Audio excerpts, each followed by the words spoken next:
Trolls are mythical monsters that have been a part of Northern European folklore for centuries.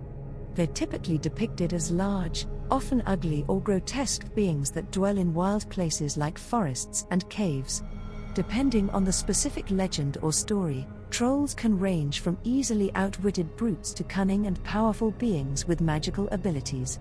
The concept of trolls has evolved significantly over time.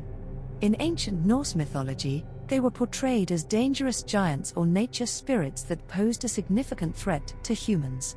As folklore developed, trolls became more diverse in their representations, sometimes appearing as mischievous forest dwellers or guardian spirits of special places.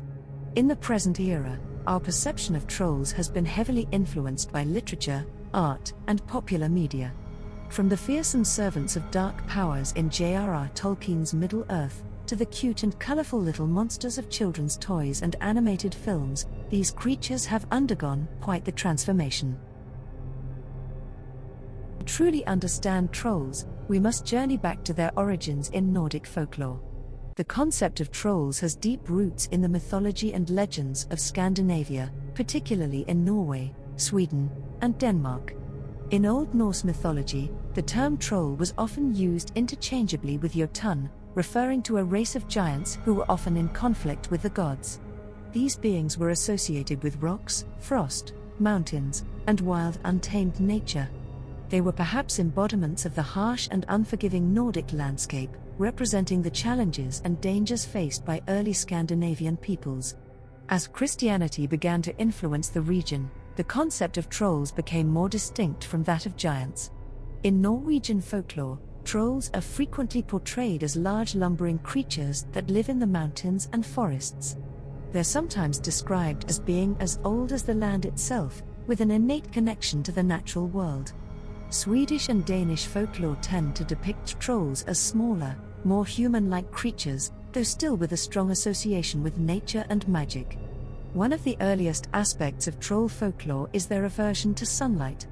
Many legends claim that trolls will turn to stone if exposed to the sun's rays, explaining the presence of oddly shaped boulders and rock formations in the Scandinavian landscape.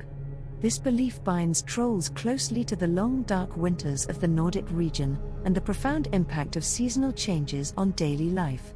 The trolls were considered creatures of chaos and darkness, and the power of the sun, representing order, literally petrified their wild essence. Trolls also played a significant role in explaining natural phenomena and enforcing social norms. For example, strange noises in the forest might be attributed to trolls, while stories of trolls punishing bad behavior were used to teach moral lessons to children. Nordic stories also often reflected the specific geography and culture of the areas where they originated. In Norway, the concept of trollfjells or troll mountains is prevalent. These are typically unusually shaped mountains or rock formations said to be trolls that would turn to stone. The famous Trolltunga, Troll's Tongue, in Hordaland, Norway, is a dramatic rock formation that juts out from a mountainside, said to be the petrified tongue of a troll who dared to challenge the sun. Also in Norway, forest trolls, or skogtroll, are said to inhabit the deep dark woods. These trolls are often depicted as moss-covered, tree-like creatures that blend seamlessly with their forest environment.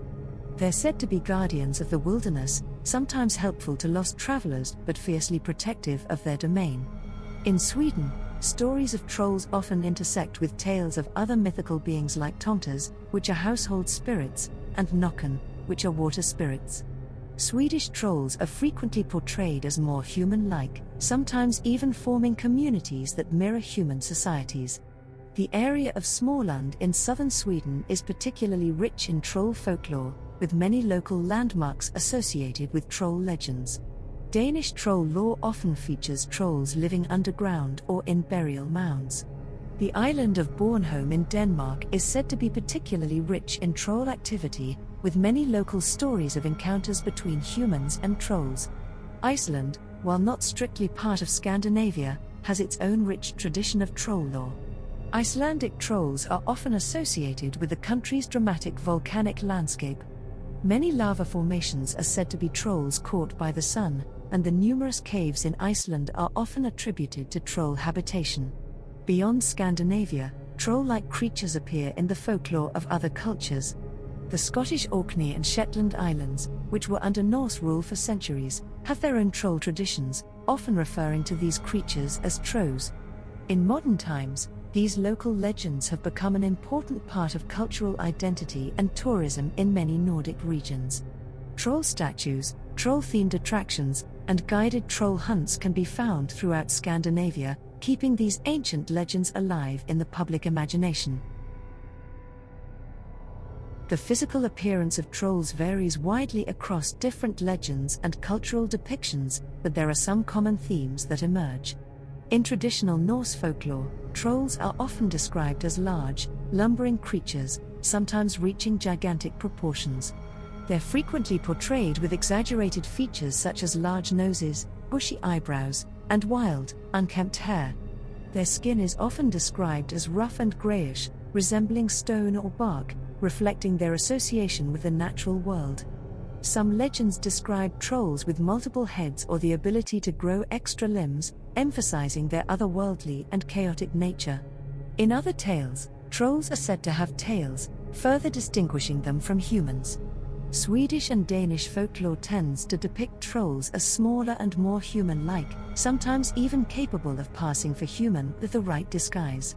These trolls might have pointed ears, long noses, or other subtle features that set them apart. The behavior of trolls in folklore is as varied as their appearance. In many tales, trolls are portrayed as dim-witted and easily tricked by clever humans. These stories often serve as cautionary tales or entertainment, showing how wit can triumph over brute strength. However, other legends depict trolls as cunning and intelligent, possessing ancient wisdom and powerful magic. These trolls might be sought out for their knowledge or feared for their ability to curse mortals who offend them.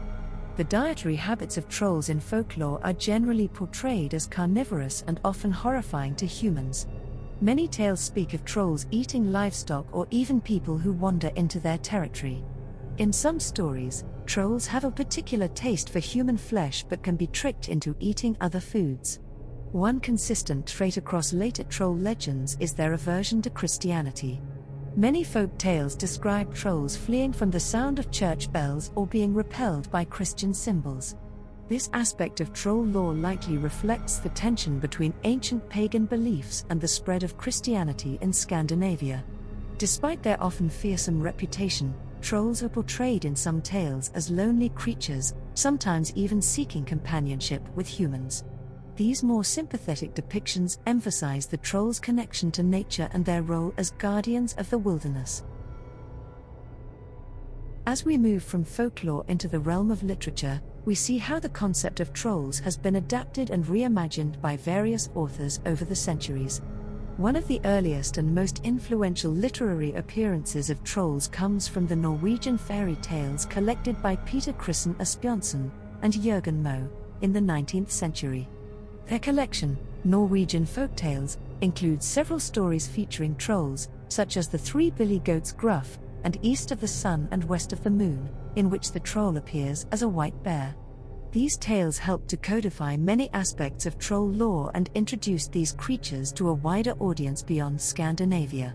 In the early 20th century, Swedish author Selma Lagerlöf incorporated trolls into her children's book The Wonderful Adventures of Nils.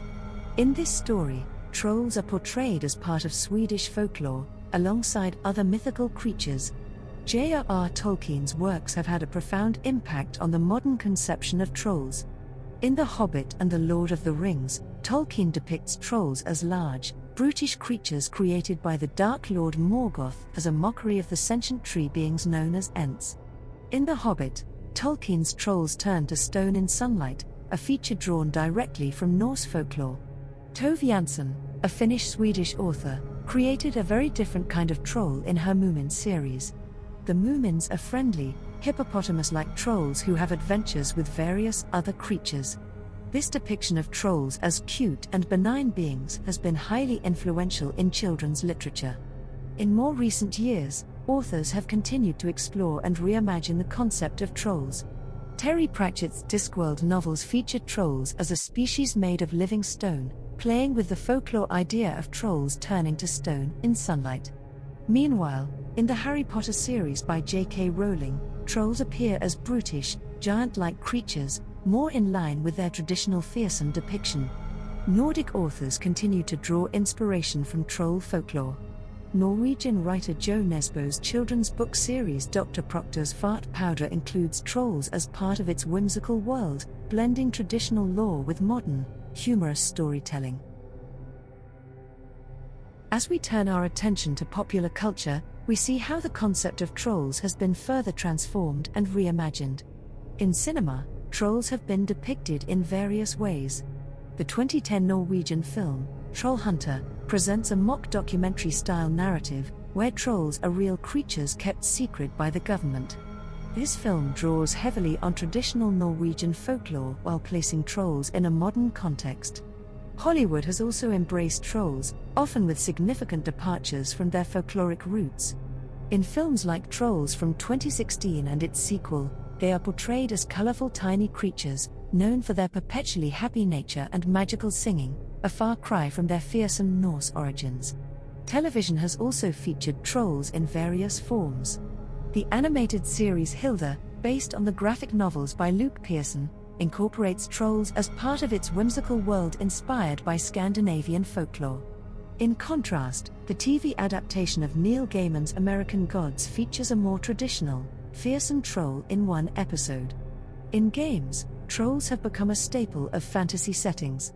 Games like the Elder Scrolls series and World of Warcraft feature trolls as playable races or enemies, often drawing on a mix of traditional lore and new innovations. Of course, the internet age and social media has given new meaning to the term troll, referring to individuals who post inflammatory or off-topic messages online to provoke negative responses. While not directly related to the mythological creatures, this usage does reflect some of the mischievous and disruptive attributes associated with folkloric trolls. Trolls have also become popular subjects in toy manufacturing and collectibles. The troll dolls, with their wild, colorful hair, became a major fad in the 1960s and have seen several revivals since then. These cute smiling trolls bear little resemblance to their folkloric ancestors, but have become an iconic representation of trolls in modern popular culture. In recent years, there's been a renewed interest in more traditional depictions of trolls, particularly in Scandinavian media. The 2017 Norwegian film, The Ash Lad in the Hall of the Mountain King, and its sequels, feature trolls that are closer to their folkloric roots, appealing to audiences interested in more authentic representations of Norse mythology. From their origins in the harsh landscapes of Scandinavia, to global recognition through literature, film, and popular culture, trolls have demonstrated an enduring appeal. The diversity of troll depictions, from the fearsome giants of Norse mythology to the cute and colorful characters of modern children's entertainment, speaks to the versatility of this concept. Trolls can be used to explore themes of the perils of the wilderness, the clash between tradition and modernity, or simply as vessels for imaginative storytelling. As we move forward, it's likely that trolls will continue to find new expressions and themes. Yet, no matter how they're depicted, they will always carry with them echoes of the ancient tales told around fires in the long Nordic winter nights. So the next time you're trekking in a forest, climbing a mountain, or even browsing the internet, remember the rich history of trolls. Who knows? You might just encounter one yourself, whether in stone, in story, or in spirit.